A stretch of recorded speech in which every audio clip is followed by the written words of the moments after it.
Friday marked the 6th anniversary of a major flashpoint in race relations in this country, when one of the biggest and most impoverished Indigenous communities rioted after a death in custody.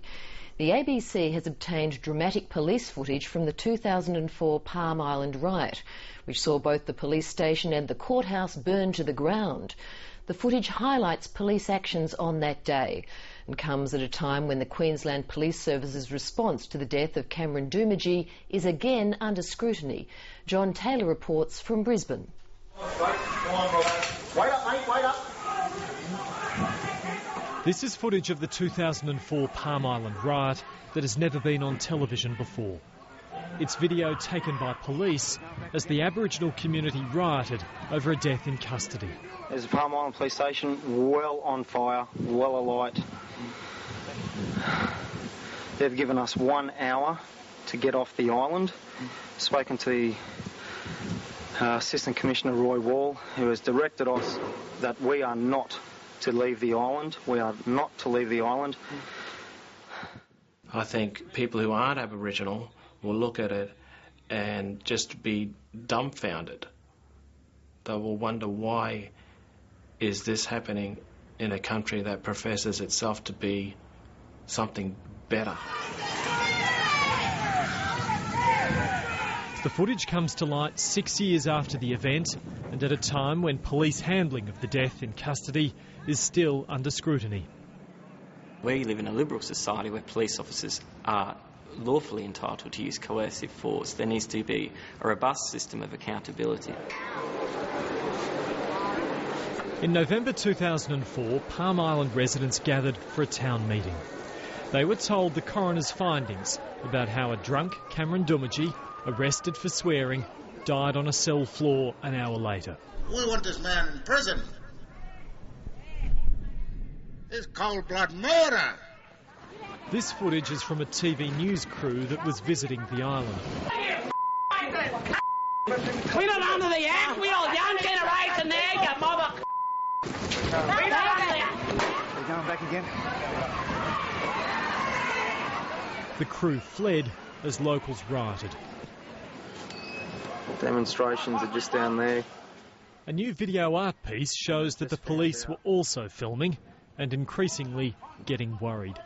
They're yelling out riots with the police, riots with the police. And we just got the call the kid up. Here we go, game's on. We're in trouble. This footage taken by police on Palm Island hasn't been publicly released before. Brisbane-based artist Vernon R. Key obtained it for his art piece and included it with other footage shot on the day. He has many relatives on Palm Island, but won't reveal how he got it. I don't think it's a kind of work that disparages police. I don't think it actually disparages anybody. I think it's just showing the day. You got to take your guac. They're chucking fair income into the station. They just smashed all the windows. Alright, we've been chucked out of the station. It's been overrun, and we've had to move back to the barracks.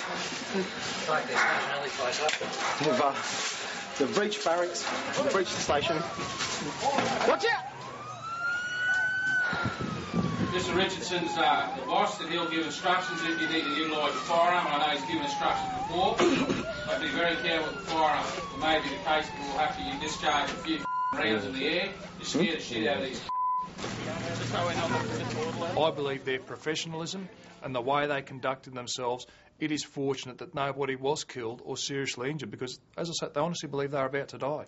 Aboriginal people will look at the film and see it as, you know, looking at people where they see themselves in. They see themselves as experiencing that level of emotion, experiencing that level of frustration and anger. The 6 years since the death in custody and riot have been marked by legal twists and turns. Senior Sergeant Chris Hurley was found not guilty of the manslaughter and assault of Cameron Doomadgee. In June this year, Queensland's Crime and Misconduct Commission found the initial police death in custody investigation and subsequent review was seriously flawed, unprofessional and part of a self-protecting police culture. It said the conduct of 6 officers involved warranted consideration of disciplinary proceedings for misconduct.